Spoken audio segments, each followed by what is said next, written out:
தேவனுடைய பரிசுத்த நாமத்திற்கு மகிமை உண்டாவதாக. இந்த காலை வேளையிலே உங்கள் அனைவரையும் ஆண்டவராகிய இயேசு கிறிஸ்துவின் இன்ப நாமத்தில் அன்போடு வாழ்த்தி வரவேற்கிறேன். சங்கீதம் 31:10 வாசிக்கிறோம். உமக்கு பயந்தவர்களுக்கும் மனுபுத்திரருக்கு முன்பாக உண்மை நம்புகிறவர்களுக்கும் நீர் உண்டு பண்ணி வைத்திருக்கிற உம்முடைய நன்மை எவ்வளவு பெரிதாக இருக்கிறது என்று சொல்லி சாங்குது அங்கே எழுதுகிறார். இதனாலே செய்தியாக நன்மைக்கு நன்மை. இந்த உலகத்திலே தெய்வத்திற்கு தெய்வ பயமே காணப்படாத ஒரு உலகில் நீதியாக வாழ்வது ஒரு சவாலான ஒரு வாழ்க்கை.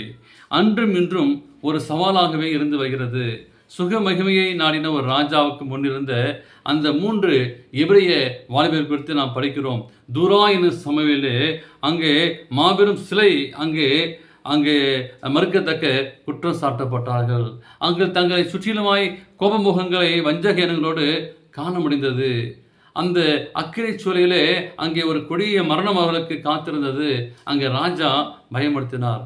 ஆனால் அந்த வாலிபர்கள் செய்த ஒரு காரியம், தங்கள் தேவனிடத்திலிருந்து நன்மை அனுபவித்தார்கள். எனவே சோதனையின் சமயத்தில் அங்கு அஞ்ஞானிகள் நடுவே தேவன் இழக்கப்படுவதை அவர்கள் விரும்பவில்லை. தேவனே தங்கள் கொடிக்குரியவை என்பதை ராஜா அறிந்து கொள்ள வேண்டும் என்று சொல்லி அங்கே தீர்மானித்தார்கள். அக்கினியில் எரியப்பட்டார்கள். அங்கே அவரோடு இயேசுவும் நடந்தார். எனவே அவர் அன்பை அங்கீகரிக்கையும் நிச்சயப்படுத்தினார். மனுபுத்திரின் கண்களுக்கு முன்பாக அவர்கள் விசுவாசத்திற்கு பலன் கிடைத்தது. அதுபோலவே யோசேப்பு தன் எகிப்திற்கு அங்கே செல்லப்பட்ட பொழுது தேவன் இன்னமும் என்னோடு இருக்கிறாரே, என்னுடைய எதிர்காலம் என்னவாகும் என்றெல்லாம் எண்ணியிருக்கக்கூடும்.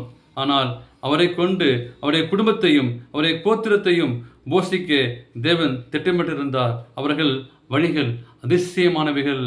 அத்தகைய விசுவாச சோதனையிலே நீங்கள் நானும் நம்மில் பெரும்பாலருக்கு ஏற்பட்டிருக்க வாய்ப்பு இல்லை. எனவே நாம் வெட்கப்படவோ அவரிடம் கையேந்தவோ அவர் அனுபவதில்லை. அவருக்கு பயந்தவர்கள் அவருடைய பிரசனத்தை எப்போதும் உணரலாம்.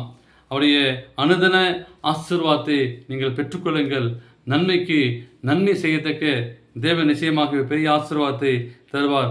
3 வாலிபர்கள் போல நாம் துணிவுடன் அறிக்கை செய்தால் நம்முடைய தேவைகளிலும் நீங்கள் நானும் நன்மை அடையத்தக்க தேவன் கிருபை செய்வதாக.